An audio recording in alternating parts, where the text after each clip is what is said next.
nobody. Time waits for nobody. We all must plan our hopes together, or we'll have no more future at all. Hello everybody, people who speak English in our school. In that particular video, I will show you how the craniofacial system dysfunction can affect muscle chain. That's very important in our physical rehabilitation, but not only. It is important also in the whole medical sciences. Whole medical sciences have to work together with an integration protocol, integrative protocol. In that particular video, you will see how one particular dysfunction can affect the rest of the body. I hope you enjoy the video, and we will start now the presentation.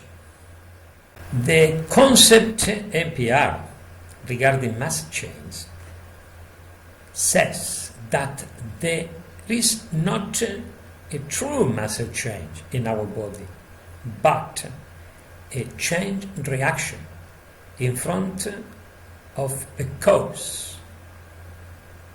This cause can be descending or ascending, unilateral, bilateral, or crossed. What they mean? They mean that when we act in one part of our body, we will start a total muscle reaction. And it is very important for a professional in medical science to understand the way, and it's very important also to avoid negative actions in the rest of the body. That's why we have to observe not just one part of the body, but the total body. Facial system in dysfunction, it is the first main cause of chain reactions since the top to the bottom. How that work? With the jaw position. When the jaw position change, we lose the central, exactly jaw position. It's started a pressure inside the TMJs. And as we know, the increasing of the pressure in the TMJs is creating disease inside this particular joint. For that reason, our central nervous system, it have a very quick reaction, but a very bad reaction. The name is bruxisms. Bruxisms is a defense that the central nervous system have to defend and protect the TMJs, destroying the teeth that are blocking that bad position. That generates an exaggerated tension in the craniofacial muscles and in the neck, with different symptoms, and is starting a reaction from the top to the bottom. Obviously, that situation is not degenerated in one day, but chronically we will have a very bad dysfunction in our muscles and a bad chronic pain. For that reason, it's very important to maintain a good balance of the muscles in our craniofacial system, so that there is a good balance in the rest of the body. When craniofacial system is in good balance, with a jaw in a good position and a good functional occlusion who is keeping that position, the rest of the body is not suffering. That's why it's very, very important to understand the functionality of the craniofacial system and the connection between the rest of the body. A very, very important thing to investigate and to treat. The chronic facial hyperactivity trigger a negative reaction in the muscle chains. Depending the activity, they can affect the side muscles or the posterior muscles. And that's very important to understand which chain is affected when we have a jaw position loose. Very, very important, because any change of the jaw is affecting lateral side or the posterior muscle change. The lateral deviation of the jaw to the right or to the left, it will affect the lateral side of our body with hyperactivity. And the forward position or the retro position of the jaw, it will affect the back muscles. That's why it's important a good diagnosis of the craniofacial system dysfunction. A very bad misconception we have is that stress causes bruxism. That's very wrong. Very, very wrong. The bruxism is a defense that the central nervous system has to defend and protect TMJs. When it's starting the pressure inside the joint, the central nervous system says the teeth are the cause, and the defense we have is to start the bruxisms to destroy the teeth and liberate the joint. But it doesn't happen, and it's a very, very bad defense. And obviously, chronically, that situation causes stress. The hyperactivity creates a stress in the muscle chain and chronically descend from the upper part of the body to the lower part of the body, creating also reaction in the lumbar area, and lastly affecting the foot support. If we leave that situation chronically and we don't know that's happened, it will start on the top, creating the hyperactivity, going through the neck, going to the dorsal spine, arriving to the lumbar, and then to the foot support. That's why it's very important to understand that concept when we are dealing with the physical rehabilitation. Very, very important. We have from the bottom to the top.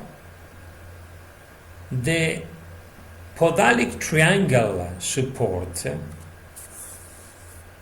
is created by the third metatarsus, fifth metatarsus, calcaneus. We have three arches in our foot: the metatarsal arch, the internal arch, and the external arch.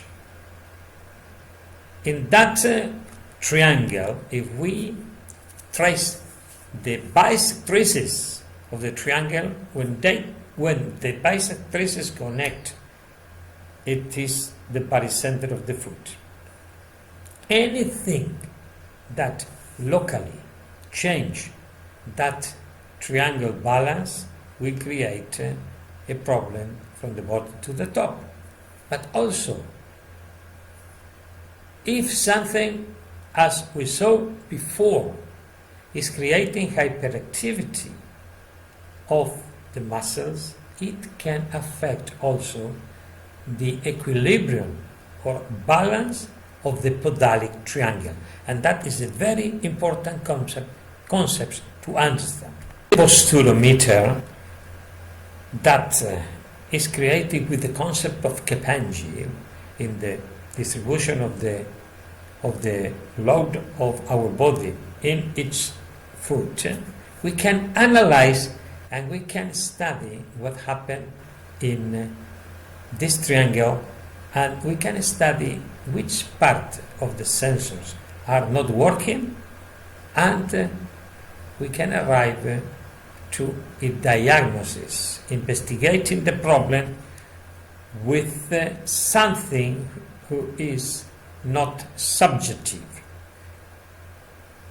You will see how something that happened on the top can create and an imbalance into the foot, and then can create a reaction, a bad reaction from the top to the bottom, to the bottom to the top.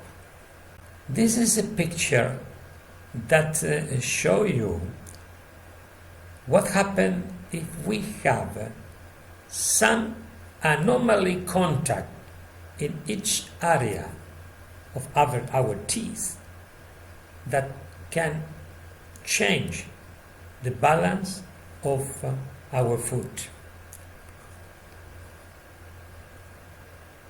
The first metatarsus is connected with the something we call in dentistry the anterior guide. Is the area between the central incisor and the canine. The area between the first premolar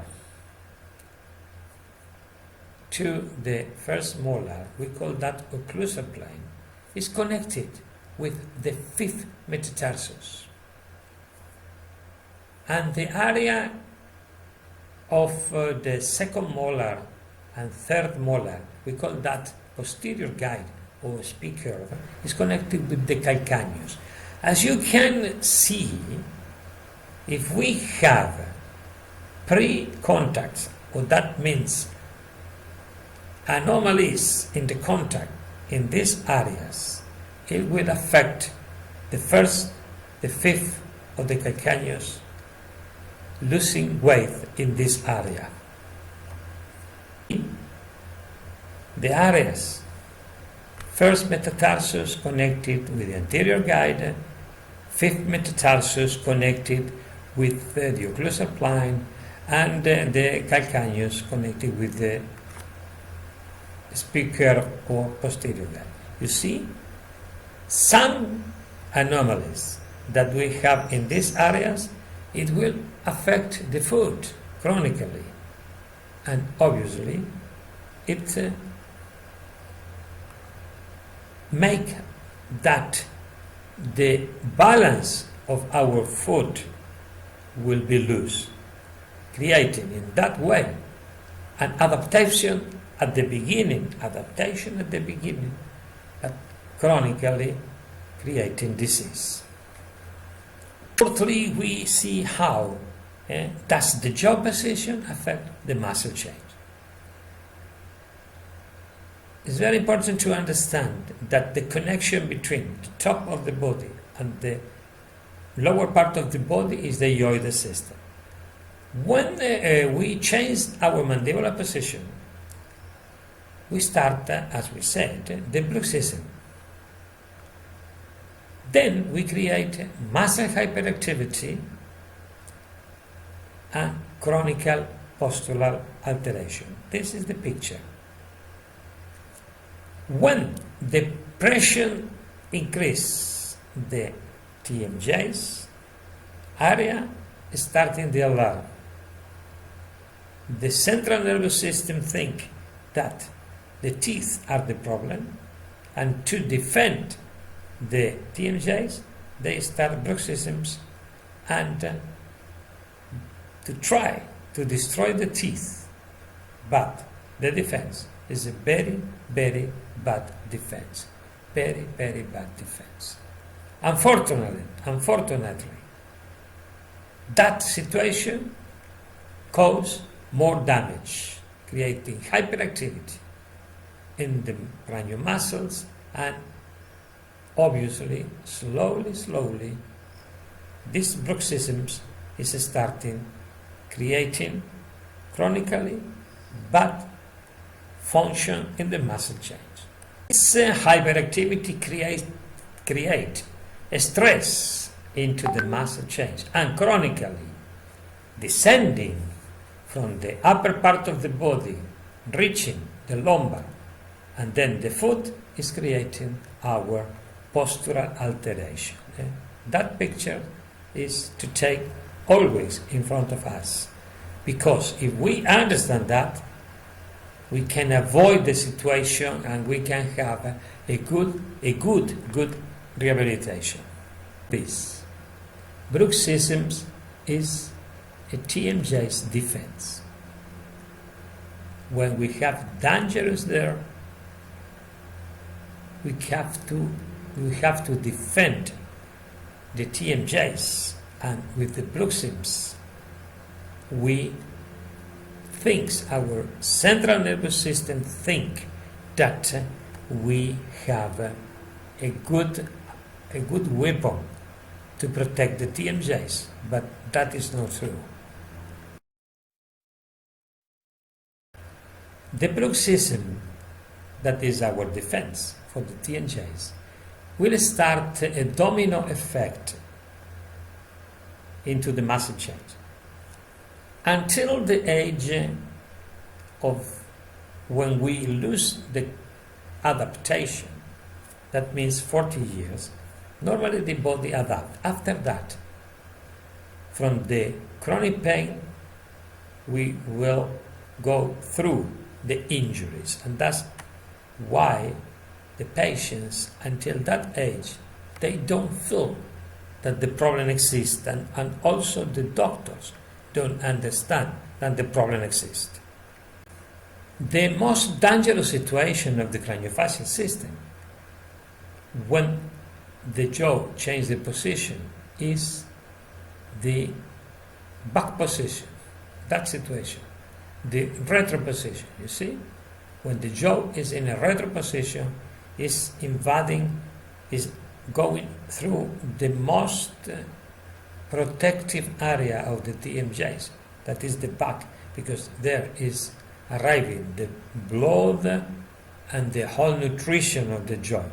This situation is creating immediately hyperactivity, first in the suboccipitals and then in the other craniofacial system and in the neck. And chronically is going through the bottom, creating the postural alteration.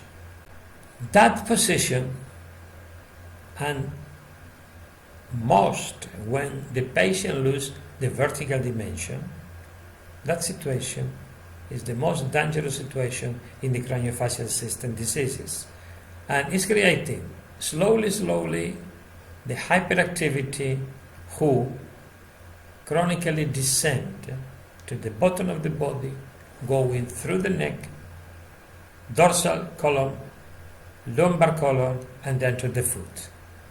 That is how the craniofacial system dysfunction, the most common disease who create postural alterations, act.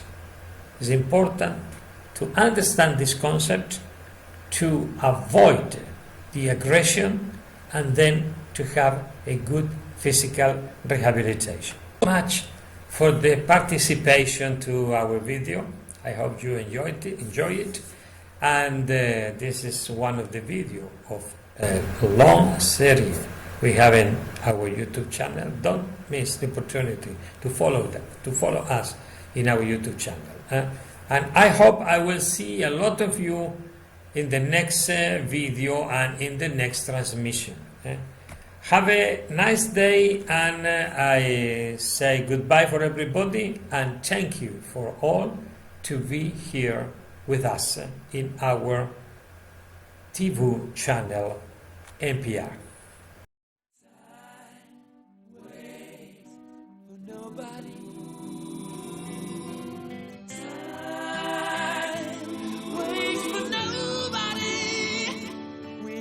must plan our hopes together, or we'll have no